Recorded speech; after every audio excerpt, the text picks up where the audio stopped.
Brad, I need an opinion. All right. Opinion on what? I bought something that I kind of feel like maybe I should be embarrassed about, but I'm not sure. If it's if it's opinion about embarrassments, you've come to the right place. Okay, so I bought a new my watch band. I had one of the woven solo loop watch bands for my Apple Watch. I've had it for a little bit more than a year, and as all the reviews said, it stretched out. Oh, is this the Apple made one? This is the Apple made one. Yeah, this is the braided solo loop, which is my favorite watch band ever that I've had for the Apple Watch.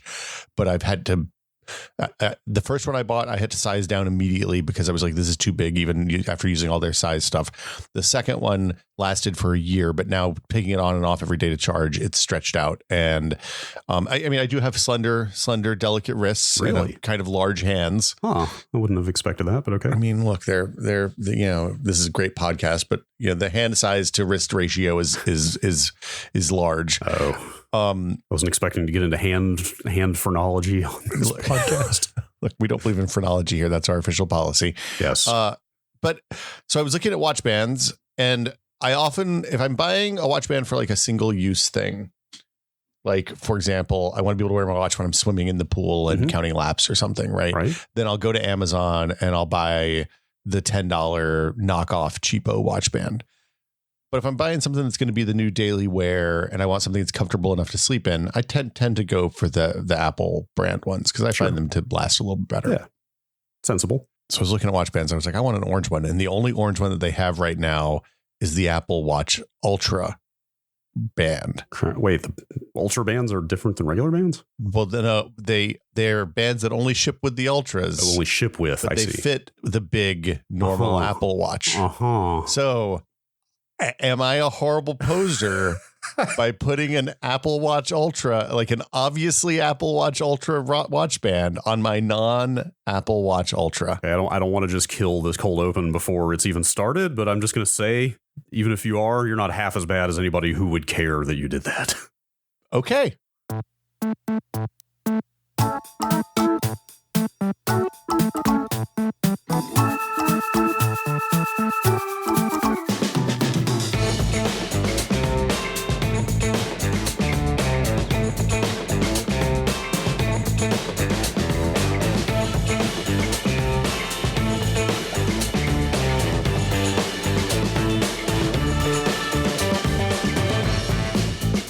Welcome to Brad and Will Made a Tech Pod. I'm Will. I'm Brad. I'm sorry, I didn't mean to. Okay, I know this isn't a video podcast, but if you just want to show the class your watch band, we can actually talk about the band a little bit. It's orange. It has a little titanium hook on the bottom. I bought the Alpine one with the loops. It's rugged.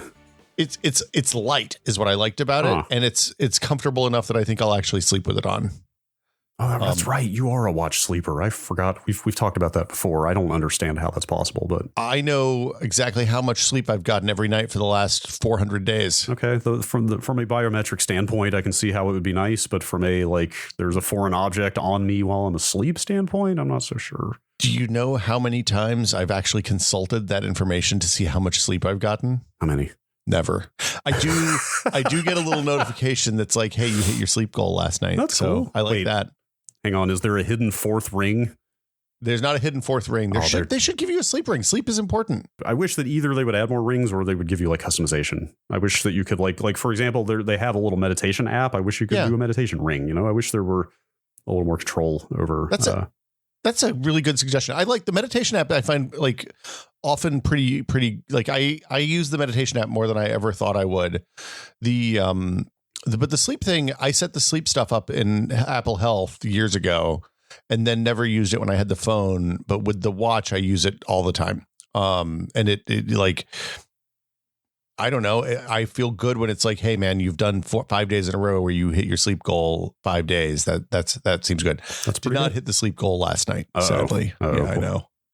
But does that happen on streaming nights? I saw that did you stream last night? Friday night I usually stream. Yeah, Friday night I usually play some Fortnite with my friends. What, do you go to midnight generally? Yeah. When I used to do PUBG customs, I always went to midnight. As we've gotten older, and a couple of my friends are in that I play with are in Central Time, so they go to bed a little bit earlier sometimes these days. I don't know about you, but I find if I play, especially like multiplayer with people, but just if I stay up too late playing games, it kind of sabotages my ability to sleep for a while. So in the early days of a game that I'm learning, if I get really cranked up about it, then I definitely have that. Once I've kind of like when the meta is established and I understand what I'm into, I don't get the adrenaline highs. It's nothing ever compares to the like 2017 PUBG. I stayed up until 2:00 in the morning playing PUBG, and oh shit, I'm not going to fall asleep until 5 a.m. now because I'm too tuned up. That 1:45 a.m. chicken dinner is oh god, it's so good. Yeah.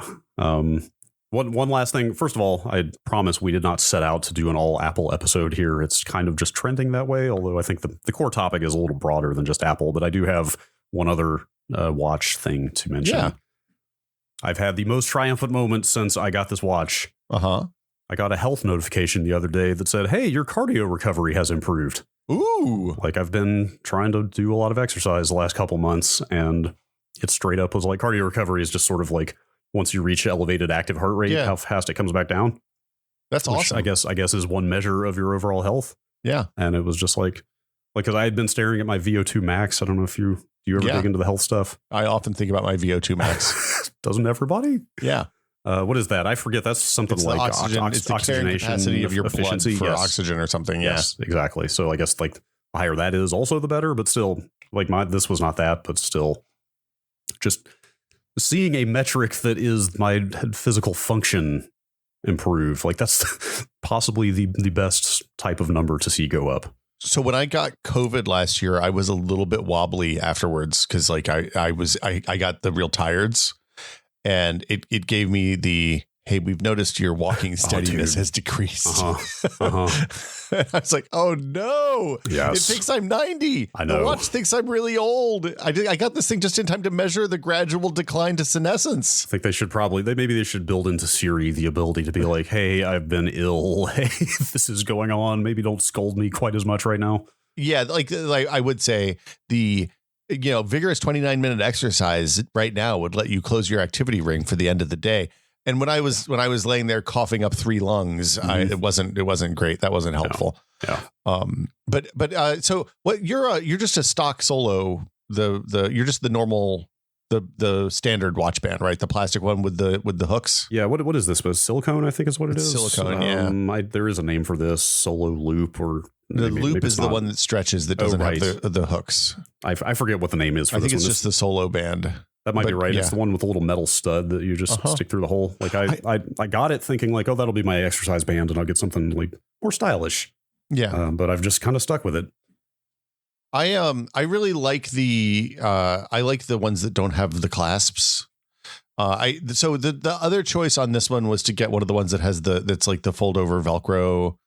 Hook and loop closure. Mm-hmm. Apple says. Wait. They don't say Velcro because it's not Velcro brand Velcro. Wait, is the word Velcro beneath Apple? No, Velcro is a registered trademark. So if they're not using Velcro brand Velcro, they call it hook and loop. I didn't know that was still a thing. I assume patents and everything expired ages ago, but I mean, but the trademarks are forever if you use them. Yeah. Now it's just reputation. So that was the other choice was the nylon. It was half the price, but I figured I'd try this one first. I was a little bit worried that the hook would scratch my like laptop or wrist rest or whatever, but it doesn't. My arms are long enough. It doesn't hit that way. So it's fine.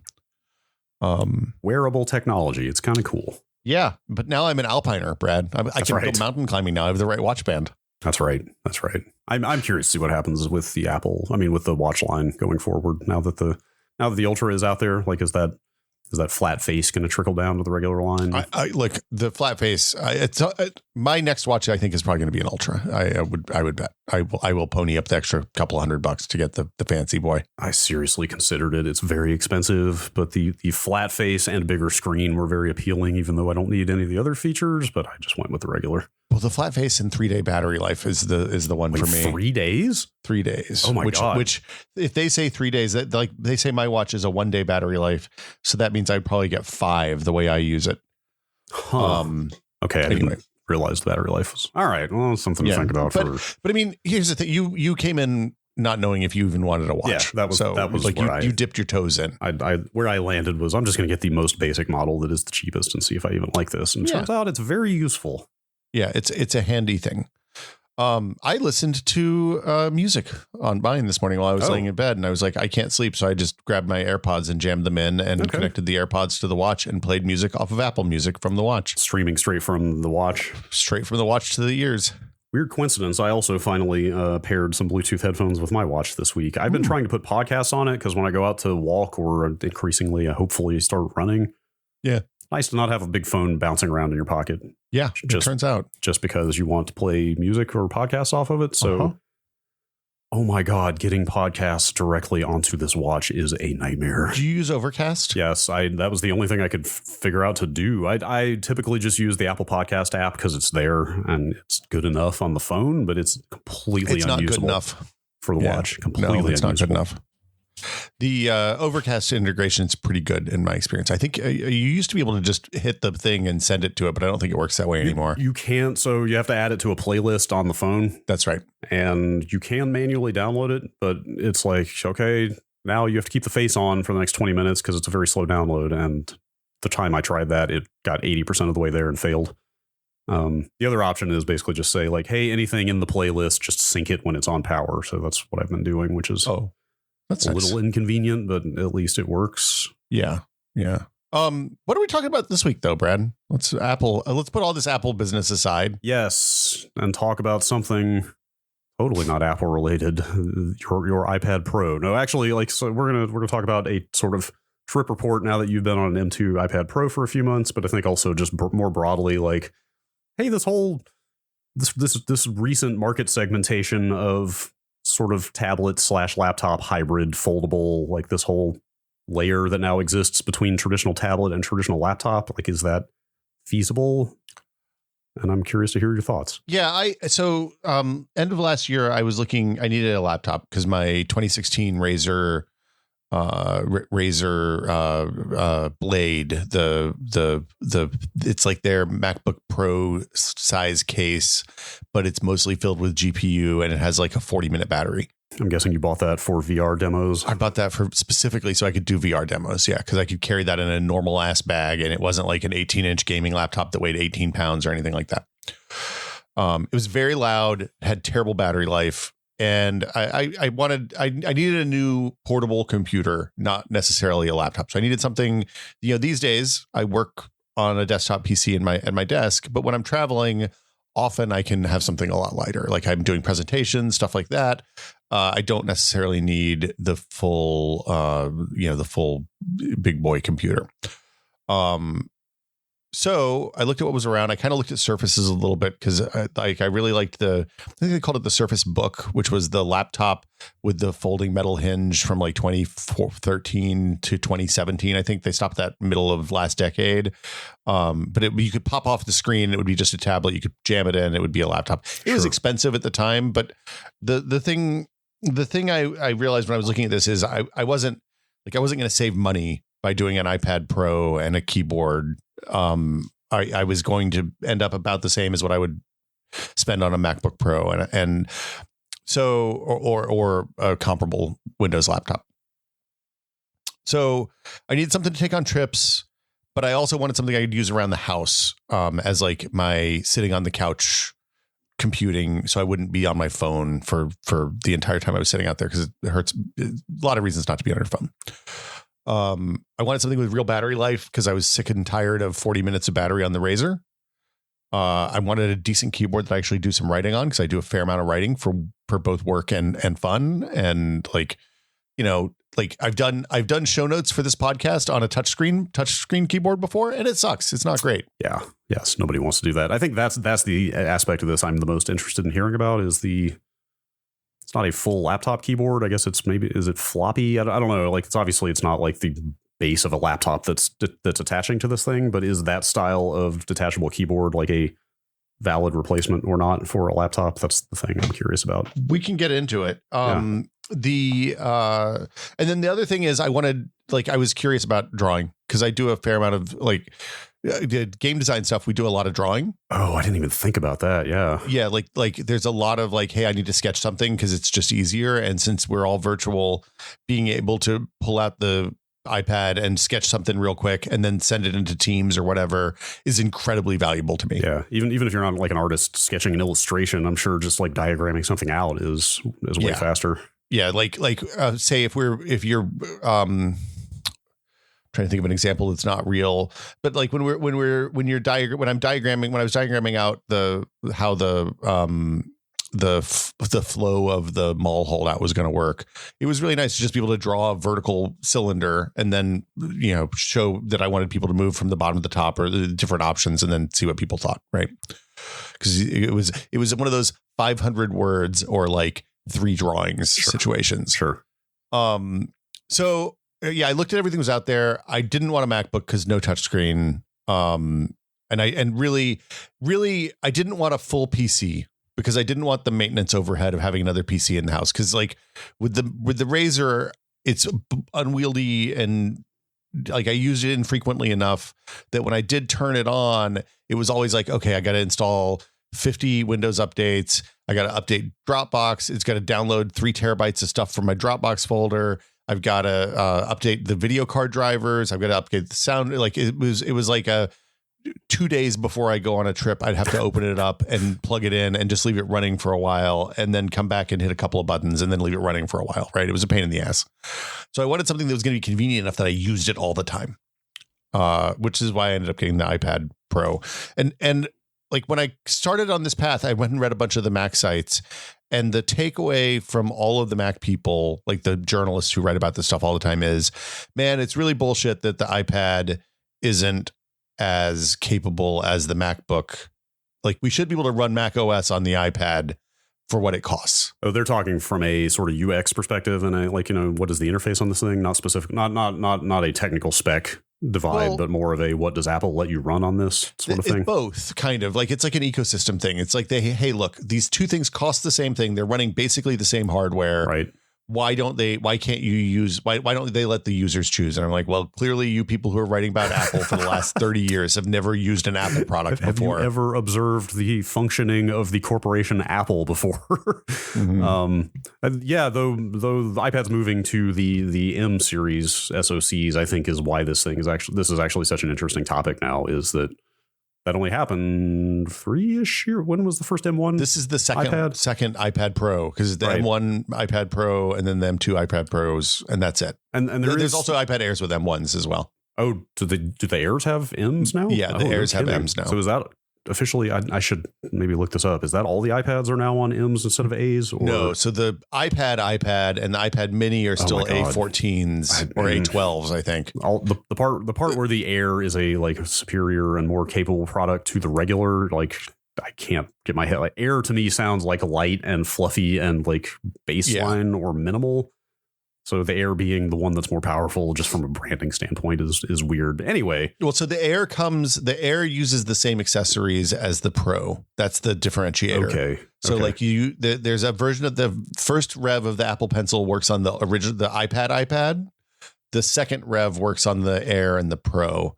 Same thing for the Magic Keyboard. If you get the right size iPad, the same Magic Keyboard will work with the iPad Air and the iPad Pro, as well as the Apple Pencil too. Okay, so that's cool. And anyway, yes, as you say though, that high-end iPads now have essentially the same horsepower. I mean, with like battery life and clock speed differences or whatever, but basically the same thing that's in the laptops now. Yeah, and if you buy a iPad Air Pro with like a reasonable amount of space, like I bought the 256 gig model, which has 8 gigabytes of RAM. You can buy those up to like 2 terabyte versions now, which I assume people are using in like the film industry. Jeez, because like if you think about it, it's a pretty, with the Thunderbolt port and all that, it's a pretty good way to like it's a nice monitor for your film. Like looking at large quantities of weird resolution and weird codec films. Sure, yeah.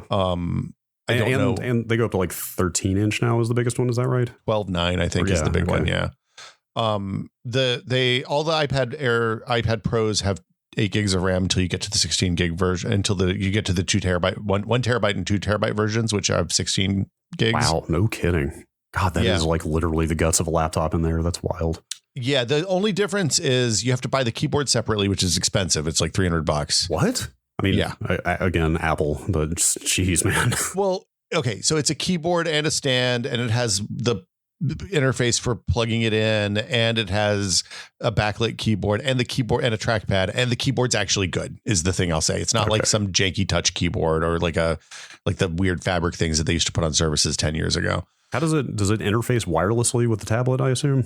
No, it's not. It has a physical connector. It does. Weird. There's like 3 little pins on the back of the iPad, and it connects to those, and those provide power and data.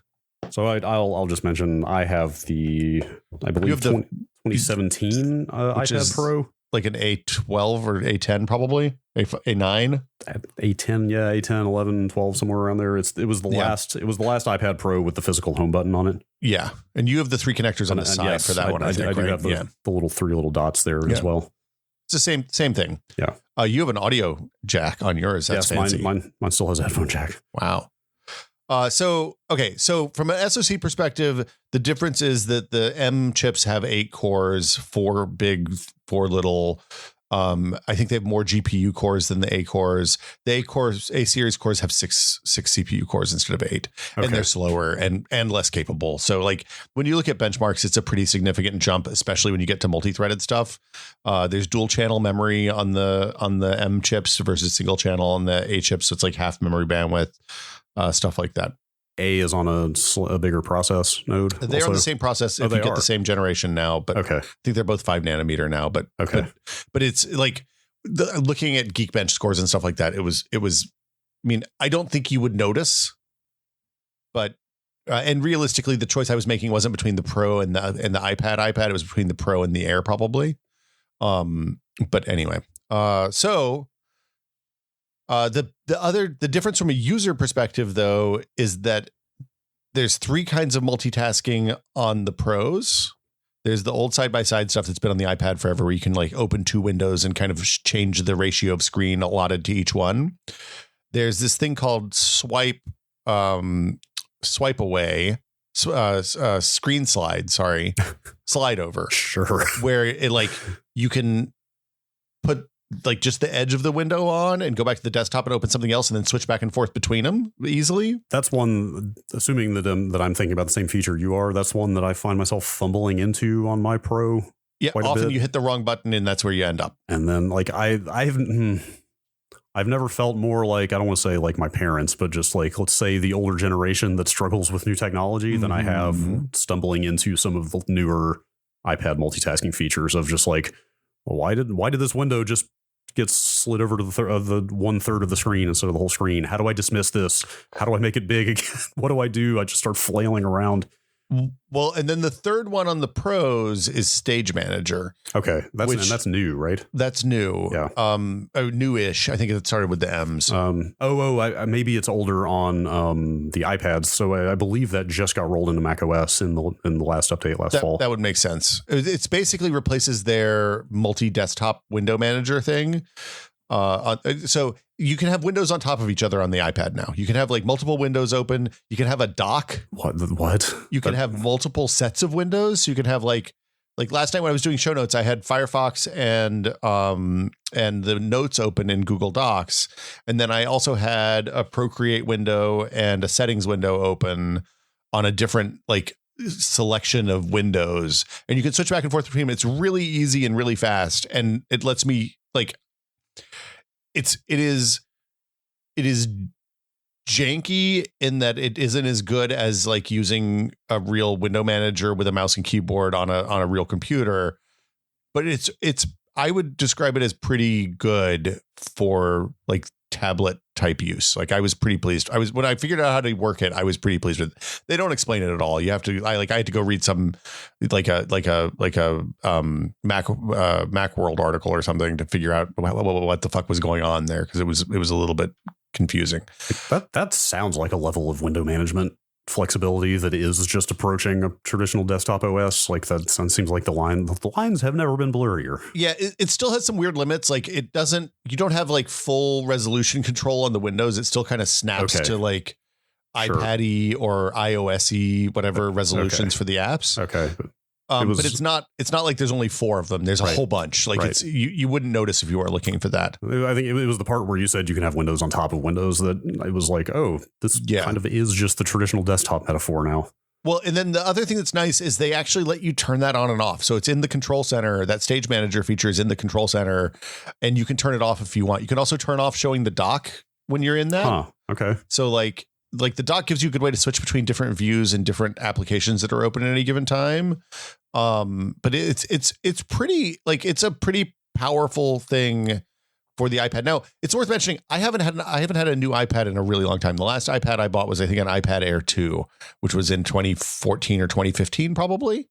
Weird. Right around the time that you stopped having to professionally deal with iPads all the time. What a weird coincidence. But it turned out like I missed having, like, I read comics. And I miss reading comics. iPad is an amazing device to read comics, especially with like the all-you-can-eat $30 a year subscriptions to Marvel and DC and all that kind of stuff. Right? Sure. Yeah, I know I've said it before, but the iPad for me is 99% just a consumption device. Like it's just a lighter thing without a keyboard. It's just a lighter version of a laptop with no keyboard that I can just read Twitter and news on websites and like watch YouTube videos. Like it's So I bought the 256 gig model, I bought the pencil, and I bought the Magic Keyboard, which all in was like basically the same price as a good ass MacBook, like the cheap MacBook, the good MacBook Air, the cheap MacBook Pro. That sounds like $1,300. Right. Yeah, that's about an Air. I think that's about where the Air starts or something like that. The Air starts at around $1,000 or $1,100 usually. Wow, is it that cheap? But, wow.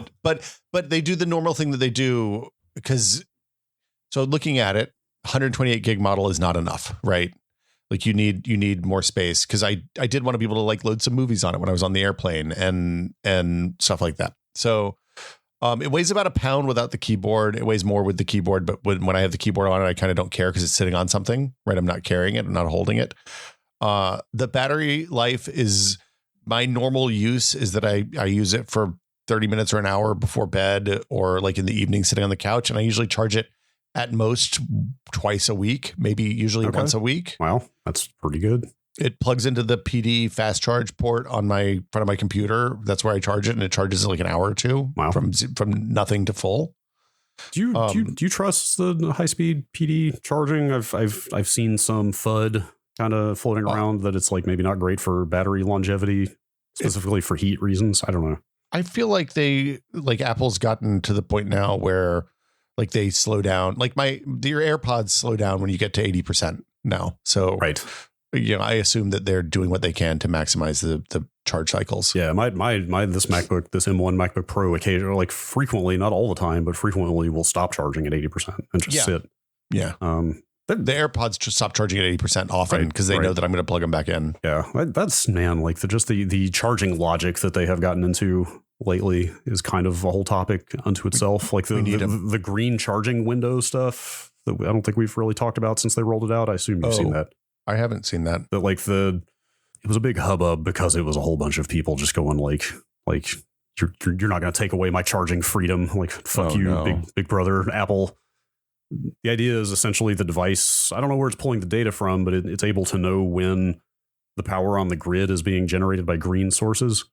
Oh. And it'll essentially it'll limit itself to only charging when it knows that it's pulling green energy or renewable energy. Huh. And of course, a lot of people got mad about that. But oh yeah, I have that turned on. I didn't know that. I hadn't seen that at all. That was the big headline was, hey, they're shipping this iOS update with that enabled.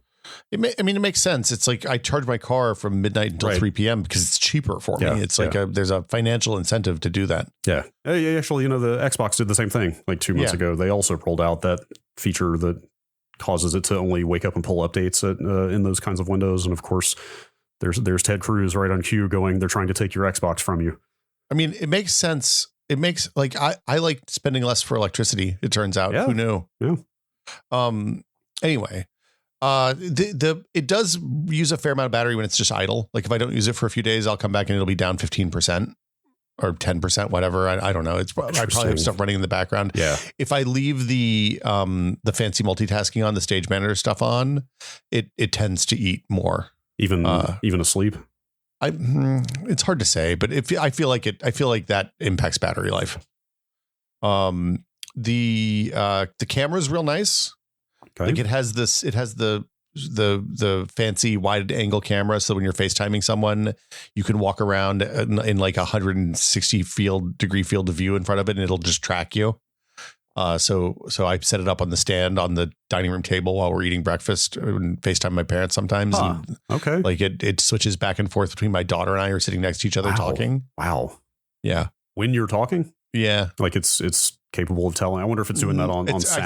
I think it's kind of like we're right on the edges of the thing. So it picks up.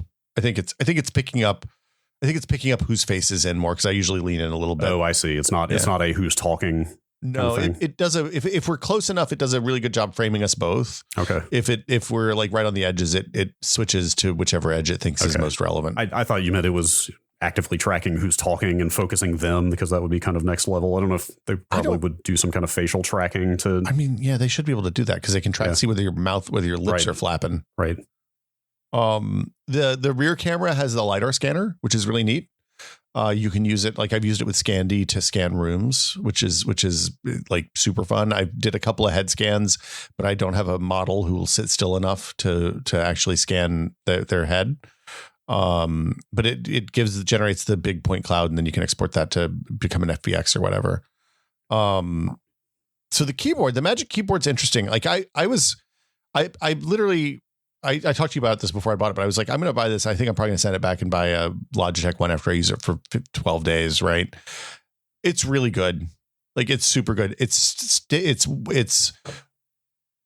I don't know, stiff enough that you can set it on your, like I can sit it on my lap with my legs crossed and type comfortably. The key action feels nice. It's got a good travel on the keys. They're a little bit big and chiclety, but like they generally feels pretty good. And it's got the hinge on it is this, like it like folds out halfway up the thing. Oh, wow. So you get the right angle when it's sitting on your lap or when it's sitting on a table or whatever. It's most comfortable sitting on a table. If you're sitting on your lap, it's fine. I used it on the airplane a few weeks ago. It was no problem, which is unusual for me because I'm pretty wide. Like I have wide shoulders. So being able to use a laptop on the airplane is not always the case. And I was able to watch it also is a really lovely stand for if you want to watch a movie or something and just don't want to have to hold the iPad while you're doing that. I don't know if maybe people can Google photos. I don't know if we can explain exactly what is going on there verbally, but I was going to ask. So it's kind of a stand that extends up from the keyboard and sort of elevates the iPad, where it's the base of the iPad is not connected to the keyboard anymore. Yeah, so it has a hinge on one side. The iPad magnets onto that back piece, like it just snaps on like the MagSafe connector, and you about a third of the way up the back of the iPad, there's another hinge that folds out, and basically the back hinge points straight up, and then that hinge pivots back a little bit, so you get like you get the right angle basically for it. But then the iPad overlaps the top of the keyboard just a little bit. The bottom of it does. So it's kind of like the iPad is sort of floating above the keyboard. Is there any sort of tension in that hinge where you can adjust the angle, or is that angle fixed? You can adjust it a little bit. It's not like you can't adjust the main hinge. You can't adjust too much. The one that tilts up and down, you can adjust a little bit. Okay. And then there's a USB-C on that hinge as well that you can plug into. So if you want to use it like a weird janky dock, you totally can, and just leave your power plugged into that when you're sitting at your desk or whatever. Is that separate from the USB-C on the iPad itself? There are two now. Then you have two USB-Cs, is my understanding. I haven't actually tried that. Okay, that's cool. The weird thing. We can talk about USB-C in a minute because it's a little bit screwy. The weird thing about using iOS with a physical keyboard, which I haven't done in a really long time, is that it turns out there's a lot of stuff that is like lives between the on-screen keyboard and the content window on phones and iPads these days. Like your password manager stuff all shows up in that gap, right? When you're in a password field, that lives in a little pop-up. Like there's a keyboard pop-up, and if you're in If you're not in Stage Manager, it works great because it just gives you like a little bar that kind of floats toward the bottom of the screen that has like whatever the context sensitive stuff is, whether it's the type ahead prediction or the autocorrect, like the 3 autocorrect words it often gives you, or the password manager prompts. That stuff is a little bit there. If you're in Stage Manager, you don't get password prompts. So you have to actually open up your password manager window and copy and paste from there. And it kind of sucks. Like it's not a great solution for Seems that. like an odd limitation, but honestly, it seems like the kind of thing that somebody just hasn't caught yet. Yeah. It still has that pop up there, still has the little floaty thing, but when you hit it, it pops up the full screen keyboard instead of just the partial. They don't give you control over the keyboard backlight, which I don't get. I'm not so sure about that. It turns out it's fine because it's a pretty you can when it's on, you can dim and brighten it. Okay. But when it's not on, you can't turn it on and off manually. It only turns on and off when it's based on the darkness of the room. That may be the case on the MacBook Pros now, actually. They definitely took away the physical keys for adjusting the brightness of the keyboard backlight. You have to do it through system settings. And you can't do a function key anymore? You used to be able to do like function F3 and F4 or 5 and 6. Those are not now part of the top row, unfortunately. Of course. And they took away the touch bar, which is where that stuff lived before that, right? Yes. Although, frankly, fine with me. I don't miss the touch bar. I never had a touch bar MacBook. I feel like I missed out for a hot minute. For about the first year of the pandemic, I had a work laptop that had the touch bar. I can't remember. Mine might have had at least the physical escape key. I can't remember. Yeah, you said you had the physical escape key. I think that's right. I think that's right. I did not enjoy that touch bar though. So the place the keyboard breaks down for me is the trackpad. It's inconsistent, and I think it's based on the choices the app developers make, not necessarily the hardware. Like the hardware is fine. It works. Like you get, it responds just like you would expect from a glass trackpad on your MacBook. Does it feel essentially like that kind of standard Magic? It's fast and cool when you click it. And I think it actually has a physical clicker. It doesn't have the taptic stuff underneath it. But other than that, it feels good. You can do multi-touch with it. It's inconsistent in apps how it works. So for example, if you try to click and drag to select text in Google Docs, which doesn't support so if you try to click and select text in say Notes, Apple Notes works fine. If you click and try to select text in Google Docs, it treats it like a single finger press, which in Google Docs does not do a select. It like grabs whatever the word that it's under and moves it. The multi-touch stuff is supported kind of inconsistently in the app. Sometimes it generally, if it doesn't work the way you expect it to, it's because it thinks you're doing multi-tap on the screen. So you have to like in your head know that Google Docs is a multi-tap is a screen app, and Apple stuff is all knows that it's a touchpad and treats it accordingly. I often just touch the screen instead of the trackpad, and because of the way the camber on the screen works, it's fine. Like I think that. So having used it for a while, I think if this keyboard didn't have the trackpad, it would be fine. I would actually be fine with. I would pay $100 less and not have the trackpad happily. Interesting. It still needs that space on there so that it balances the cantilever on the screen on the iPad. And also, I don't think realistically that they can sell an expensive ass keyboard attachment for this thing that doesn't have a trackpad on it without people getting pissed off. Do you think that inconsistency with the kind of use of the trackpad and stuff, do you think is that like some companies just not giving this the proper UX attention because this is still kind of an emerging market segment or style of workflow? Or do you think it's more like people like companies like Google are paying attention? They just have different ideas about how this type of thing should work. It almost feels to me like it's the third option, which is that like there's multiple APIs for interfacing with touch, and that some people are using old ones and some people are using new ones. That's the worst, especially like I know that feeling well if you use like a lot of, for example, like GUI application, open source GUI stuff in Windows. You know, you're running into like 800 different window drawing libraries and stuff like that. Love an ancient GTK. That's my favorite. Right. It's like, copy paste doesn't work in this the way you would expect it to. Yeah, it's like and then it is a little bit weird. Firefox is generally okay, but sometimes it just gets stuck in finger mode, and like I don't know why that happens. So like it's this is essentially this second generation that they've given you a real trackpad, I think, on the Magic Keyboard. So it could just be that it's like, I think this is the stuff that the Mac people are complaining about, frankly. Real quick before we move on from the keyboard, I know you said it sits just fine in your lap. I'm kind of curious how that works. Like, is it just a nice broad flat surface on the bottom? Like I find even with my 14-inch, okay, you're holding it up right now. Even with my 14-inch MacBook Pro, I still like having a lap desk under it because it's just maybe I spread too much. Like it doesn't you might sprawl. It doesn't sit on my lap super well with the width of the thing. I kind of need a broader surface underneath it. I had it kind of canted on one leg with like the corner balanced on my crossed leg last night, and it's fine. Okay, like interesting. So my lap for this is usually a recliner or a sofa. So like I'll sit on the sofa with my legs propped up. Okay. And then my legs are maybe a little more stable. Like my legs are definitely not leaning down. Okay. My legs are level or tilted up. Sure. Yeah. Kind of leaning down like on a couch is exactly where I'm at.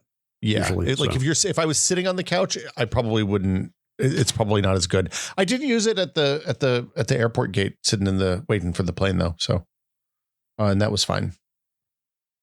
You want to talk about the pencil? Yeah.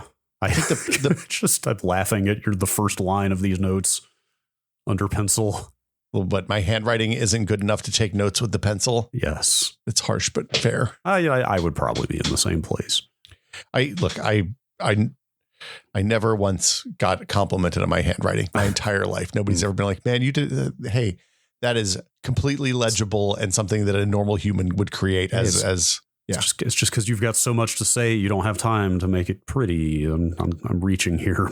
Look, my mom used to think that I thought I should go to medical school because the guidance counselor was like, your handwriting is so bad. The only thing you can do is be a doctor. That is a prerequisite. Yes. Yeah. So, I haven't tried GoodNotes. Okay. So for writing, I gave up on handwriting with the pencil almost immediately. It's not going to work for me. It's not going to be my jam. It will do handwriting recognition, including like cursive and the weird like part cursive, part block text that we all use now. Sure. I was shocked at how well it did, even with my bad handwriting for that. Still way faster to type. Yeah. At least for me, like literally any amount of inaccuracy is probably too much. Like if you're having to correct any errors, it's probably too slow to be better than typing. And I can type 120 words a minute and I can write at about 30. So, the other thing is that the dictation is ridiculously good. I don't know if you've used that lately, but on the devices with the neural chip, it is offensive how reliable it is. It even gets like weird lingo words and like brands and stuff like that normally it would choke on. Okay. It didn't get yeet because I think yeet is probably too new for it to understand what a yeeting is. Good Merriam-Webster on the phone. That's got to go in a year now. Yeah, exactly. Or Oxford. But so I guess my point is I would, if I was in a situation where handwriting, where typing isn't available and I had a lot of stuff that I had to get in quickly, I would probably just talk it to it at this point rather than try to handwrite or screen type. Sure. Unless you're at the airport gate and then. No, then I'm yelling at it. I'm like, fuck you, Siri. Give me the.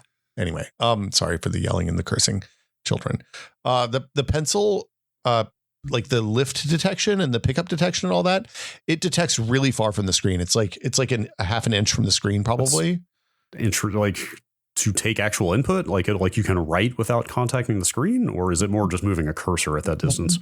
Well, so it gives you really it's how the precise control over the cursor works with the separation from the screen and the digitizer. So, like the parallax between the top of the screen and the bottom, the screen under the glass and the top of the glass is one of the things that makes it hard to know precisely where your line is going to go when you're drawing and stuff like that. And because it shows you exactly where that's going to be as you're approaching, your brain just makes it work. Like your brain fixes whatever parallax and adjusts for it immediately. It is super duper good. That's cool. Wow. It's the little things that you don't think about. It is literally a thing that I never would have considered. Right. But it completely solves the problem with every not not powered stylus I've used in the past. Yeah. Can I ask real quick, since we're talking about touching the pencil to the iPad right now? Yeah.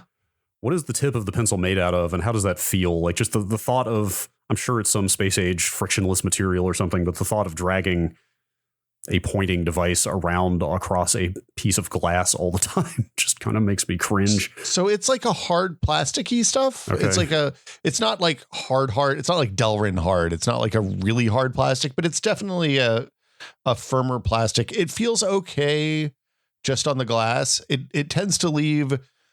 So it's not leaving marks, but what it is doing is highlighting the finger grease that's on your screens all the time, because it makes stripes through the finger grease when you're sketching. Good. I solved this problem by spending $10 on a paper surface screen protector. That makes it feel like just writing on paper. Oh, wow. What does that do to the look of the screen? I mean, or is that? It's a little more matte. Giving it, yeah. Yeah, and like you can hear. Is that coming? I don't think that's coming through. I hear it. I don't know if hopefully it'll be on the record. Yeah, that kind of sounds like paper. It sounds like more importantly, it feels like paper. So it gives you the kind of drag that you get when you're sketching on paper. Sure. And it doesn't feel slidey like the glass on the nub did. Huh. For me, I've been okay. Like the matteness of the surface is okay with me. Like it's weird, but not terrible. That's cool. I mean, that's another one of that's another one of those they thought of everything kind of things, of like just like with the cursor tracking between the glass and the LCD, or is it an OLED now? I think so. Yeah. Stuff like that. Just the little details like that. Though, it's like I never would have thought of that stuff, but they did. Well, to be clear, the screen protector was a third party thing. I think. But still, just the fact that that's even available is that's cool. The bummer of the screen protector is that I feel like the paper it protects from scratches pretty well, but it is pretty thin and papery. Like I don't think it would actually absorb and drop impact or whatever. So still have to be careful. The iPad glass is thick enough that I'm less worried about cracking an iPad screen than I am, say, a phone or a watch or something like that. Sure. Tapping the side of the pencil like lets you change mode. So like in Procreate, I have it set to change between whatever brush I'm currently using and the eraser. It charges. You kind of magnet it onto the side of the iPad, and it just holds there and charges in about like 10 minutes, I think 15 minutes to get from 0 to 100. That's not so and bad. In like a minute, you have like 20 minutes of use or something like great. that. Okay. I was going to ask if battery life had ever been an issue, but that's if you can use it with a moment, like 1 minute's notice, regardless, that's fine. Yeah, like often my daughter will say, "Hey, can I use your iPad and draw?" And I'll say, "Yeah." And then I realize the pencil is dead, and I'll say, "Well, give me 5 minutes," and then she's good for the entire session. Sure. You're talking about touching on it. Does it have any physical buttons, or is that all sort of capacitive, just like passive, seamless touch? It's completely sealed, except you can take the tip. You can replace the tips, obviously, because they wear down over time. So there's no buttons. There's nothing on it. There's a motion accelerometer in it that does the tapping. So you just kind of like it's like idly tapping on the side of a pencil with two fingers. Okay. You just boom, boom, and it switches back and forth. I think there's some accessibility options that let you do more things with that if you want to do like a triple tap, but 2 taps, it turns out, is enough for me. The pressure sensitivity is really good. I'm obviously not an artist, but I have used like Cintiqs and stuff like that in the past, and it feels comparable to that. The limitation on the 11-inch iPad is mainly screen size, I think, because 11 inches, it's basically like an 8.5 by 11 piece of paper. It's a little small. Like you kind of want, like, it's not small. The actual writing space isn't small, but like I want there to be more flush area off the side of the screen that I can rest my hand on while I'm working on the edges of the paper. That's kind of countered by being able to zoom in and out. So it seems good, and the pressure sensitivity is a little variable based on the app you're using. Like some apps handle it differently. I tend to use Procreate and Adobe Fresco to draw mostly, both of which are quite good. There's a couple painting apps that I've kind of messed around with. I tried GoodNotes a little bit, but it doesn't have an export to Windows, so it wasn't really a viable note-taking solution for me. Or there's no Windows version, so I can't like access my notes easily and that I'm taking the iPad in Windows. I tried a ton of note-taking apps. that are cross-platform. I think we should do a whole episode on those at some point, because it's a neat space and it's really complicated and nothing is perfect. We ended up using, I ended up using Notion, but that's mostly because we're going to use it at work. Okay. Not because of I like Notion a lot. It does not integrate particularly well with the ability to draw on the iPad. Yeah, we should do that once I get past this PC build and have a new workstation in here. I'm probably also going to look for something along those lines. Yeah, it turns out having like a dedicated place that's on your phone, like having a bucket into which to put notes that lives on your phone and your laptop and your computer is handy. It turns out something that is just seamlessly across everything I have, and you can just refer to it without thinking. It seems extremely handy. Yeah. So we talked about multitasking already. Yes. I think nothing else to do there. The other stuff I do is I read comics. I signed up for Marvel Unlimited when it was on sale at Christmas or Black Friday or something. And I've been reading 30 years of Marvel stuff that I never looked at before. It's friggin' awesome. Yeah, like it's such a good way to read comics. Forgive me. Did you mention what size screen you got? I got the 11 inch. Oh, the smaller one. The smaller one. Okay. Yeah. I didn't, I was more in, my thought process on that, I went to the store and actually held both of them before I made the choice. My thought process on that is that the big one is too heavy, is heavier than I want to hold comfortably. And like, this is a 90% using at home, 10% using out and about. And I wanted it to be best for that home, even though the 12.9 inch screen would maybe be better for drawing and when I was out. Yeah. I don't think I've held one of the 13-inch Pros, but just even seeing them in person, like it seems like the extra real estate would be great when you need it, but kind of cumbersome when you don't. It really seems like, hey, I want to be able to draw on this thing. Yeah. And everything else is secondary to that. Like you probably are using that professionally, like 99% of the time to need that space, right?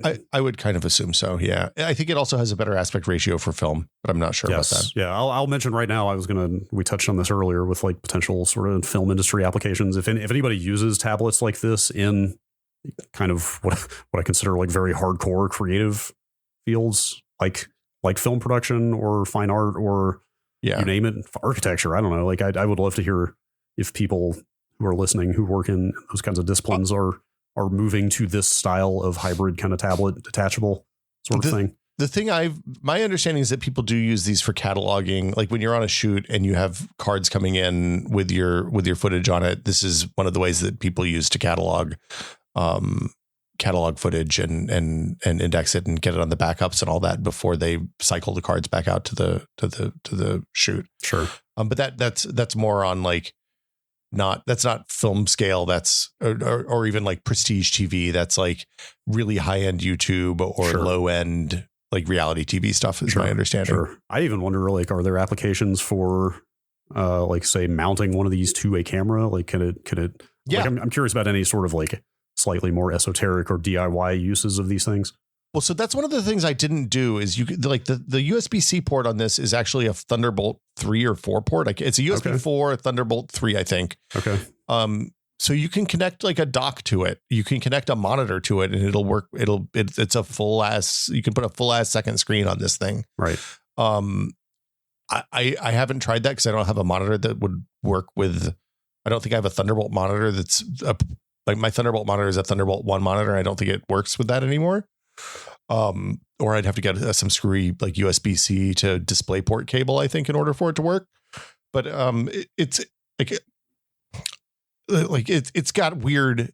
You can do weird stuff with this thing that I like. You can plug it into a Thunderbolt dock that then plugs into a giant RAID array for the aforementioned footage cataloging, stuff like that.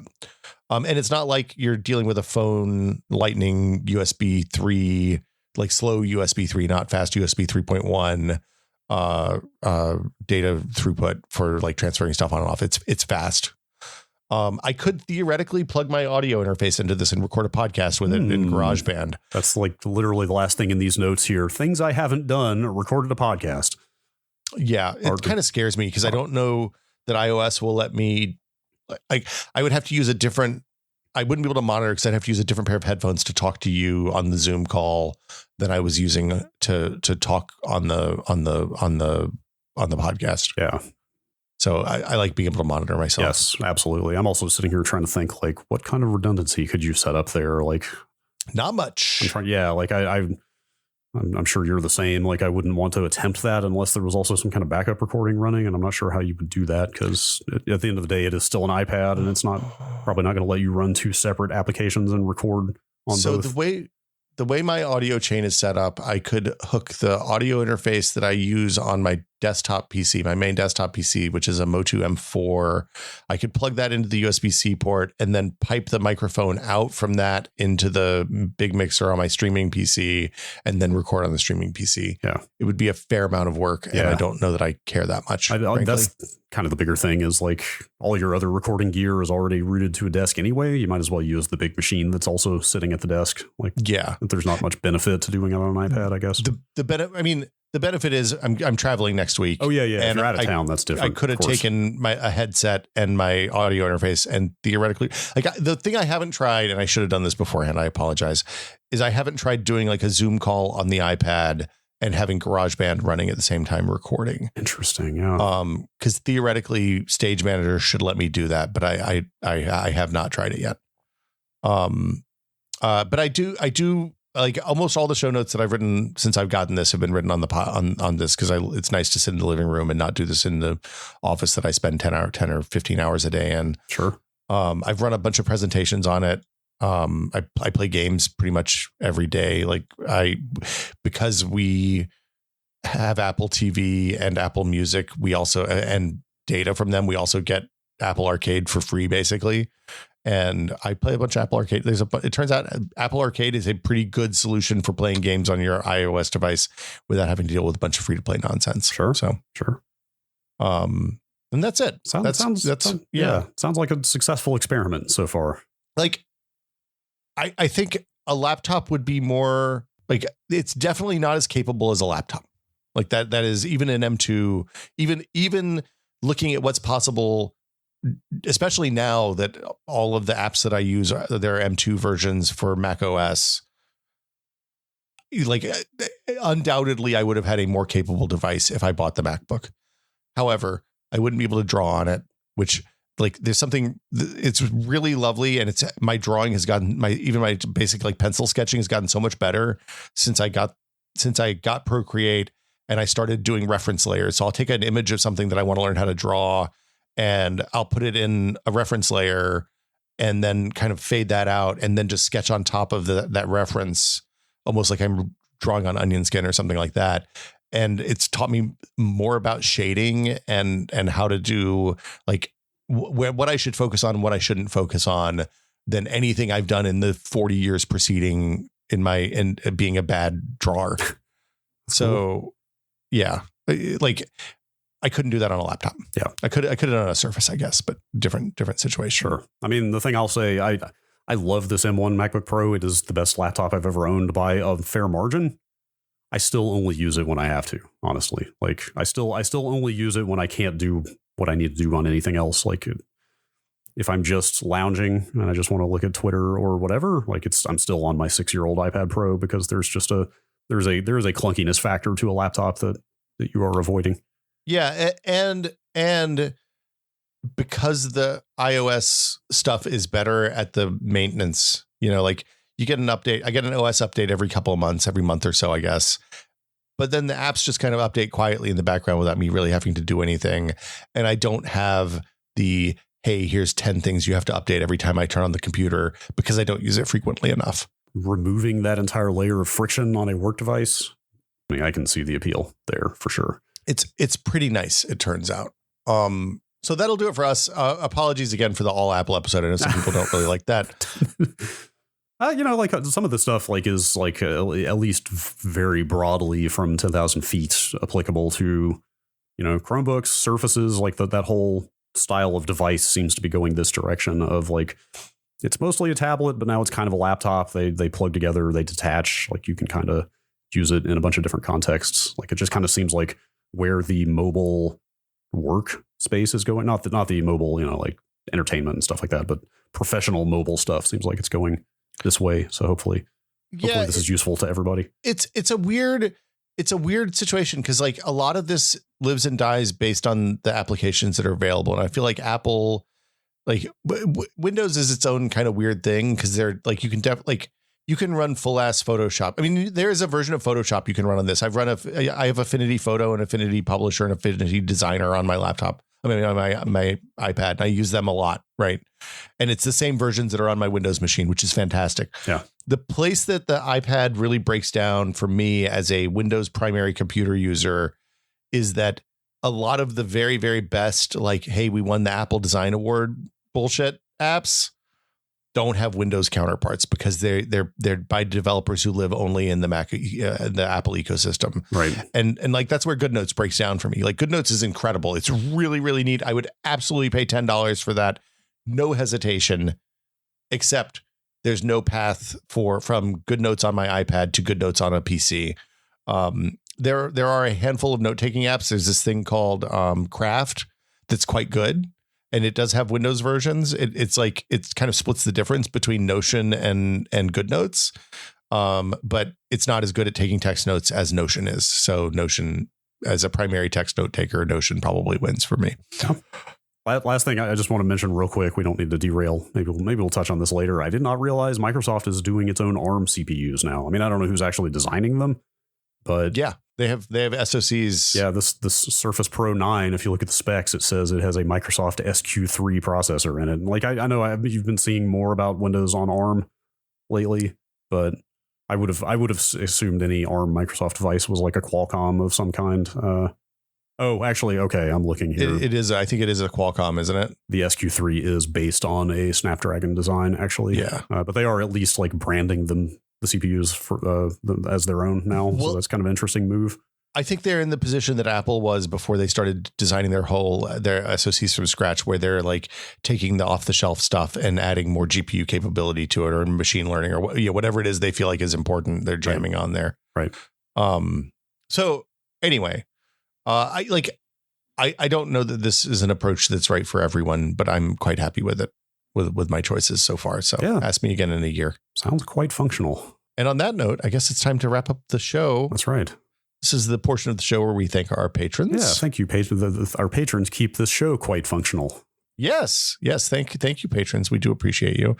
And if you would like to find out how to support the Tech Pod, which is 100% listener supported, you can go to patreon.com/techpod. Again, that's patreon.com/techpod. Just one more time, patreon.com/techpod. That's right. The magic 3. Yeah, you got to say it 3 times. Mm-hmm. I'm not as good as the radio ads people are. But we like to thank all of our patrons, but especially our executive producer tier patrons, including Nick Johnston, Paddle Creek Games makers of Fractured Veil, Andrew Slosky, Octothorpe Betwixt Jobs Crimes. Hell yeah. I don't know. I think it was in my video game Discord, but Bunny Fiend posted some golf ball sized hail that landed in those storms in the Midwest yesterday. Yikes. It was a lot.